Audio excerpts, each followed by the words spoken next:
Beber de 2 a 3 litros de água todos os dias é o suficiente? Sendo essa água uma água de qualidade, bem tratada, bem filtrada? E se essa água ainda for alcalina e tiver o seu pH ajustado dentro dos parâmetros recomendados? Será que isso é tudo? Na verdade, a pergunta que devemos fazer é: o que sabemos sobre a água e sobre seus efeitos em nosso organismo?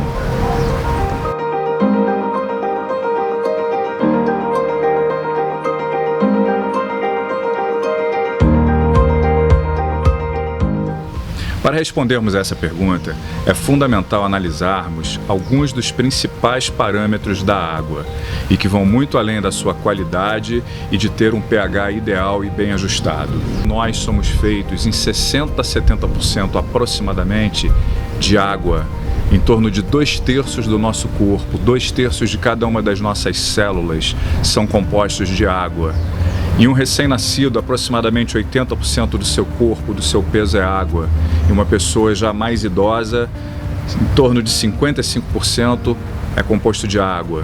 E a respeito dessa quantidade, um primeiro parâmetro que devemos nos preocupar é qual é a necessidade de troca diária parcial desse líquido precioso em nosso organismo. É o que se chama de turnover hídrico, a necessidade de troca diária de parte dessa água.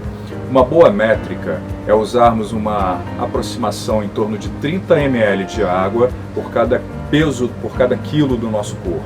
Ou seja, um indivíduo que pese de 60 a 70 quilos tem uma necessidade aproximada de 2 litros de água por dia.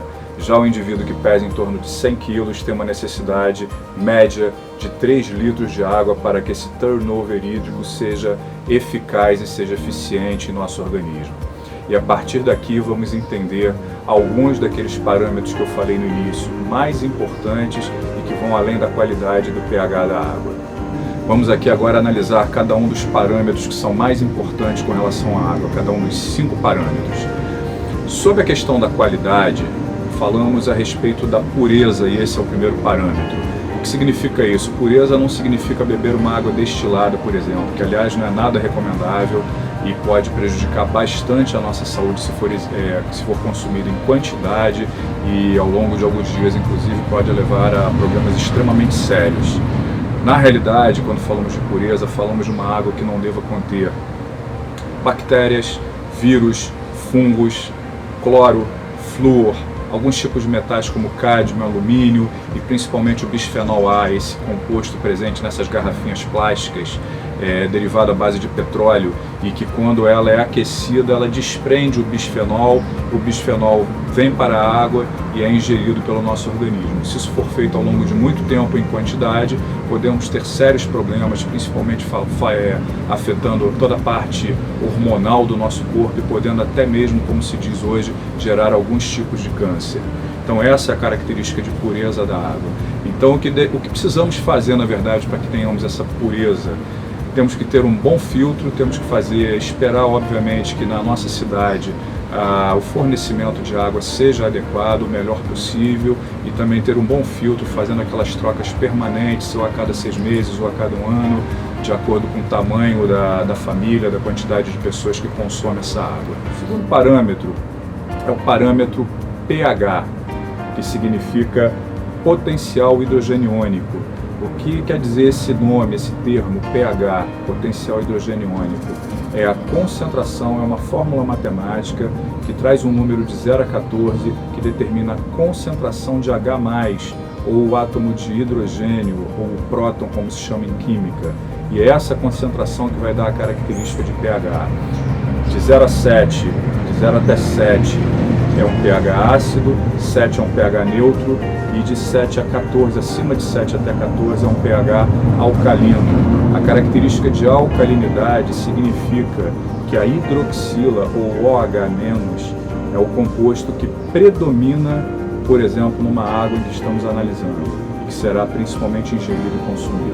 Depois desses conceitos básicos, para termos a noção do que significa um pH ácido ou um pH alcalino em nosso organismo, vamos analisar alguns parâmetros, algumas pesquisas que apontam alguns dados muito interessantes. Primeiro, a comunidade científica tem como um dado, como um parâmetro, que o nosso corpo, o nosso sangue, deve ter um pH regulado de 7,35 a 7,45, ou seja, ligeiramente alcalino, não tão alcalino assim, dado que esse número pode ir até 14. Vejamos um seguinte exemplo, fruto de algumas pesquisas.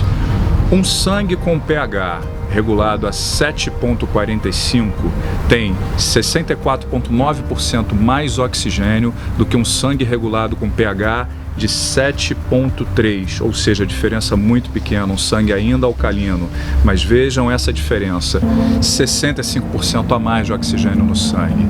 Isso para um atleta, por exemplo, imagine a diferença que pode fazer na sua performance ou até mesmo em sua recuperação. Na realidade, essa diferença de oxigenação no sangue já é muito grande para qualquer indivíduo.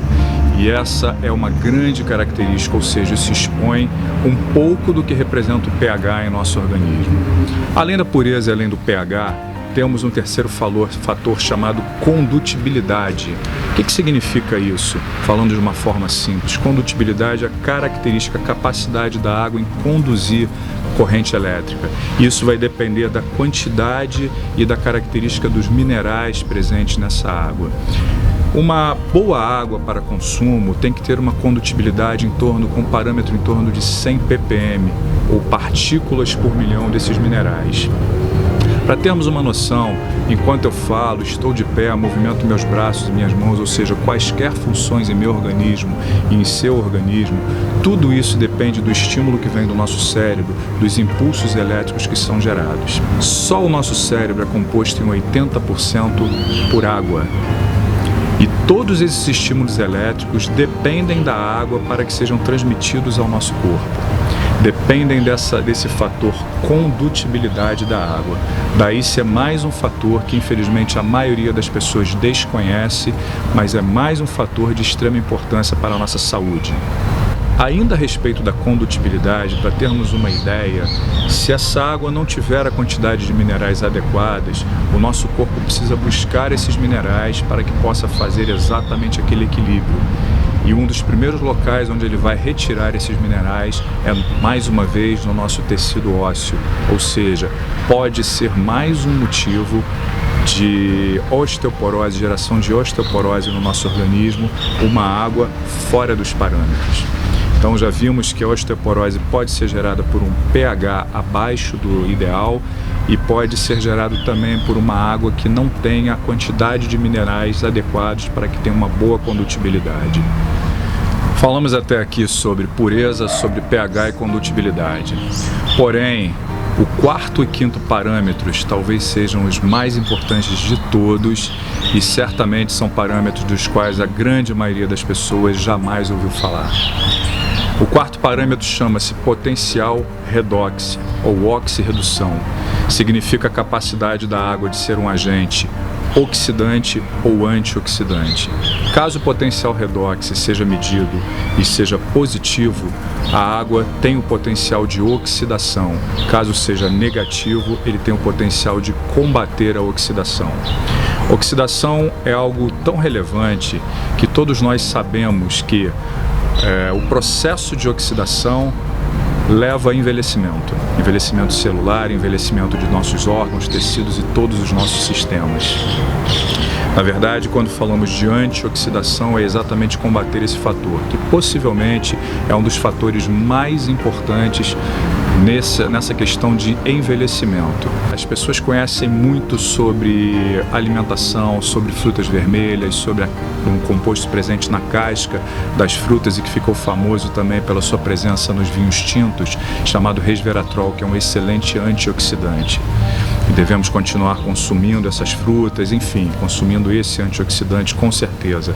Só que a maioria das pessoas não sabe, infelizmente, que a água pode ser de longe o maior composto antioxidante e o nosso grande aliado no fator anti-envelhecimento.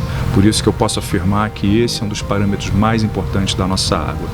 Infelizmente, a água que bebemos, via de regra, quase que 100% contém um potencial redox positivo, ou seja, ela provoca o efeito de oxidação. Infelizmente, a água que consumimos, ela ela traz a característica de ser um grande agente de envelhecimento do nosso organismo. E o quinto fator é conhecido como tensão superficial. Tensão superficial é a capacidade da água se movimentar em nosso organismo e atingir e poder ser levada aos menores capilares, ou seja, aos menores vasos, os vasos sanguíneos de menor calibre do nosso corpo.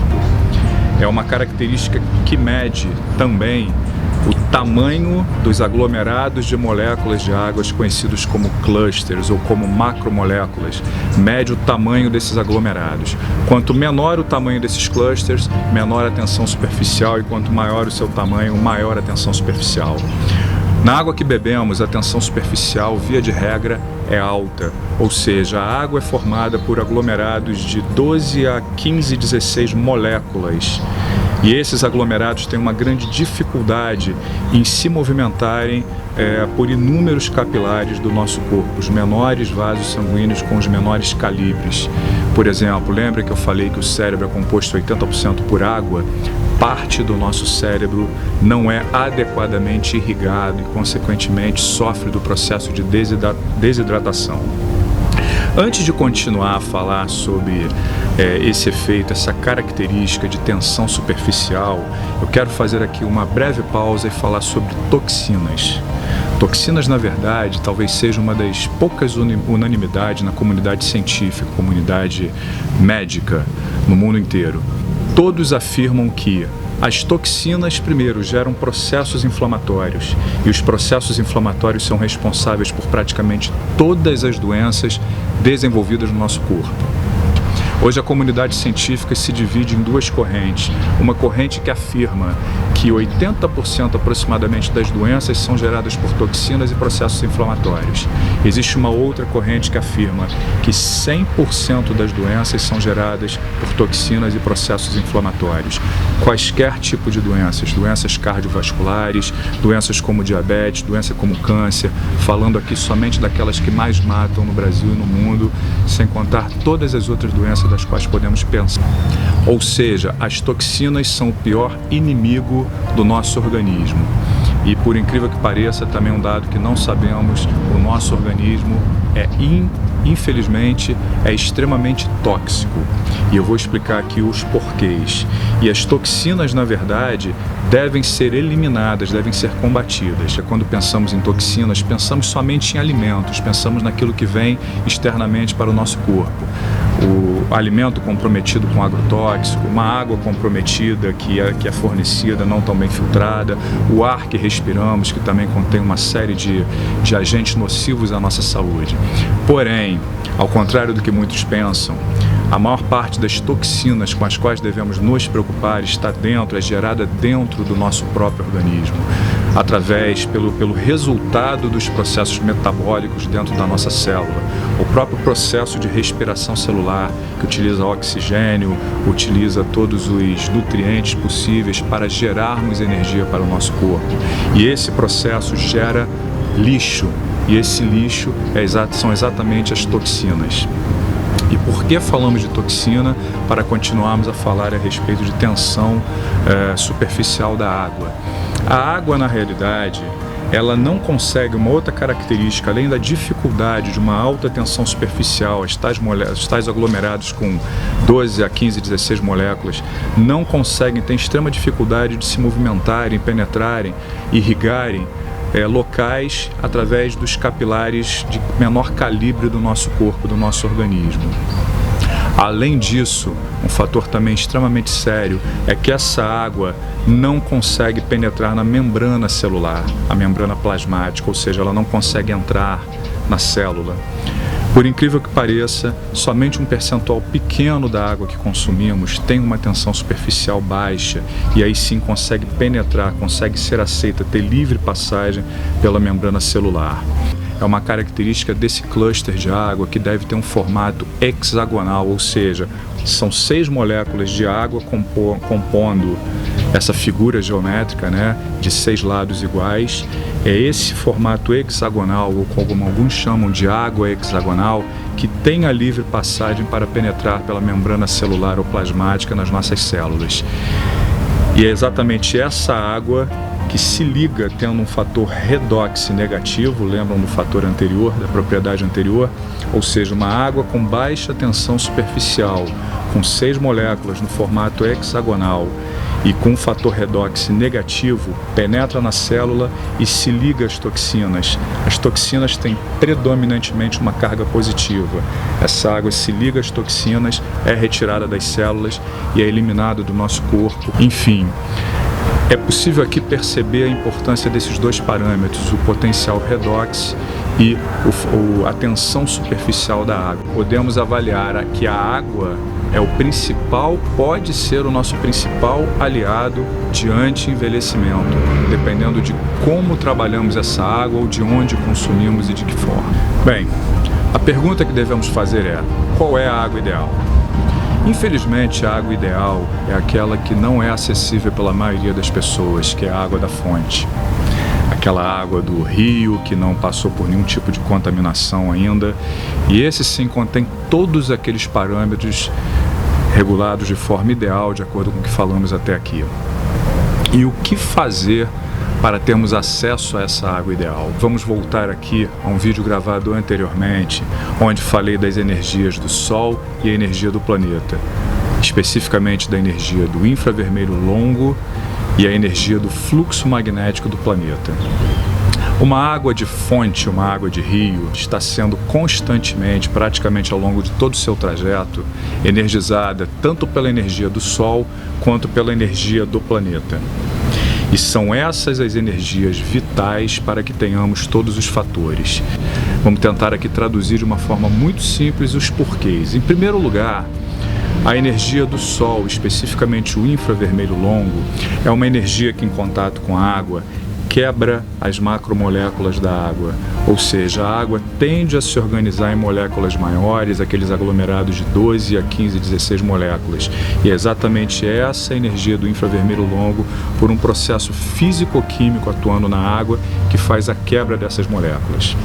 E a energia do Sol, do infravermelho longo, associado ao fluxo magnético, não só promove a quebra das moléculas, como o fluxo magnético promove um alinhamento correto entre os átomos, um ângulo de alinhamento correto entre os átomos de hidrogênio e o átomo de oxigênio dentro de uma molécula da água. E é exatamente esse ângulo de alinhamento que vai promover a facilidade, ou seja, vai promover o processo em que a água se organiza em clusters de 6 moléculas nesse formato hexagonal.